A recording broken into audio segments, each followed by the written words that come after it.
Assalamualaikum warahmatullahi wabarakatuh. Di sini saya akan menjelaskan tentang minyak bumi.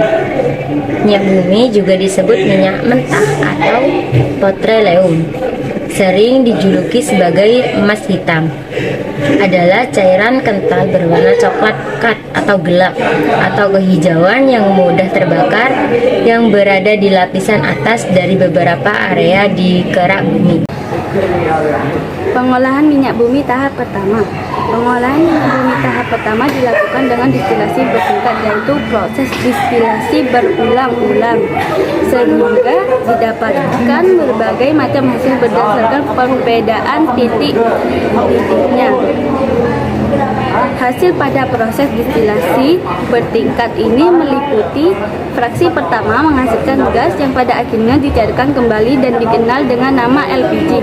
LPG digunakan untuk bahan bakar kompor gas dan mobil BBG atau diolah lebih lanjut menjadi bahan kimia lainnya. Fraksi kedua disebut nafta atau gas bumi. Nafta tidak dapat berlangsung digunakan tetapi diolah lebih lanjut pada tahap kedua menjadi bensin premium atau bahan petrokimia yang lain. Nafta sering disebut juga sebagai bensin berat. Fraksi ketiga atau fraksi tengah selanjutnya dibuat menjadi kerosin atau minyak tanah dan aftur bahan bakar pesawat jet. Fraksi keempat sering disebut solar yang digunakan sebagai bahan bakar mesin diesel. Fraksi kelima atau disebut juga residu yang berisi hidrokarbon rantai panjang dan dapat diolah lebih lanjut pada tahap kedua menjadi berbagai senyawa karbon lainnya dan sisanya sebagai aspal dan lilin. Pengolahan minyak bumi tahap pertama dilakukan dengan distilasi bertingkat, yaitu proses distilasi berulang-ulang sehingga didapatkan berbagai macam hasil berdasarkan perbedaan titiknya. Akan menjelaskan tentang pengolahan minyak bumi tahap kedua.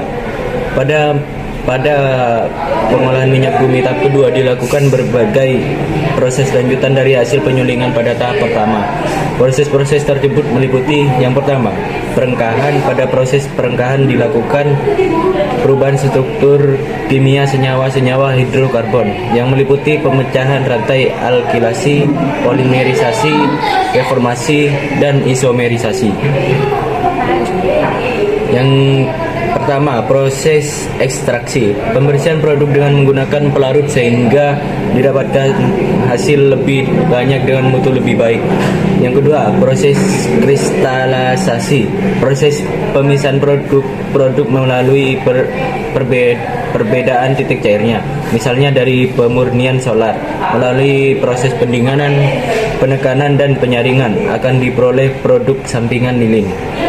Yang ketiga, pembersihan dari kontaminasi. Pada proses pengolahan tahap pertama dan tahap kedua sering terjadi kontaminasi. Kotoran-kotoran ini harus dibersihkan dengan cara menambahkan soda kaustik, tanah liat, atau hidrogenasi. Hasil proses tahap kedua ini dapat dikelompokkan berdasarkan titik didih dan jumlah atom karbon pembentuk rantai karbonnya.